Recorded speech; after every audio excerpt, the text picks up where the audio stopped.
Borgaon Manju police ठाण्याच्या हद्दीत दाळंबी येथील एका 70 वर्षीय वृद्ध महिला गावाच्या फाट्यावरून आपल्या घरी जात असताना वाटेतच एका दुचाकीवरून आलेल्या अज्ञात आरोपीने वृद्ध महिलेवर अत्याचार केल्याची घटना 28 मे मंगळवारी रोजी घडली होती। घटनेनंतर सदर अज्ञात आरोपी पसार झाले होते। बोरगाव मंजू पोलिसांनी पीडित महिलेने दिलेल्या फिर्यादीवरून विविध कलमांन्वये 3 अज्ञात आरोपीविरुद्ध गुन्हा दाखल केला होता।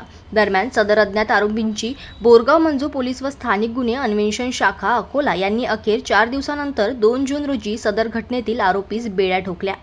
सूत्रांनी दिलेल्या माहितीनुसार पीडित महिलेने बोरगाव मंजू पोलिसात फिर्याद दिली होती की गावाच्या फाट्यावरून वृद्ध महिला आपल्या घरी जात असताना एका दुचाकीवरून 3 इसम आले होते। त्यातील अज्ञात एकाने वृद्ध महिलेस नजीकच्या शेतात नेऊन अत्याचार केला व पसार झाला होता, अशी फिर्याद दिली होती। घटनेचे गांभीर्य लक्षात घेऊन ठाणेदार मनोज केदार, स्थानिक गुन्हे अन्वेषण शाखेचे पोलीस निरीक्षक शंकर शेळके यांच्यासह पोलिसांनी घटनास्थळी धाव घेऊन घटनेचा पंचनामा करून जिल्हा पोलीस अधीक्षक बच्चन सिंह, अप्पर पोलीस अधीक्षक अभय डोंगरे, पोलीस उपविभागीय अधिकारी मनोहर दाभाळे यांच्या मार्गदर्शनाखाली बोरगाव मंजू पोलीस व स्थानिक गुन्हे अन्वेषण शाखा अकोला पोलिसांनी तपासाची चक्रे फिरवून वेगवेगळे पोलीस पथक तयार करून गोपनीय माहिती व तांत्रिक माहितीवरून आरोपी राहुल अर्जुन मोरे वय 24 वर्ष राहणार शेलोडी जिल्हा बुलढाणा यास घटनेतील दुचाकीसह ताब्यात घेऊन बेड्या ठोकल्या।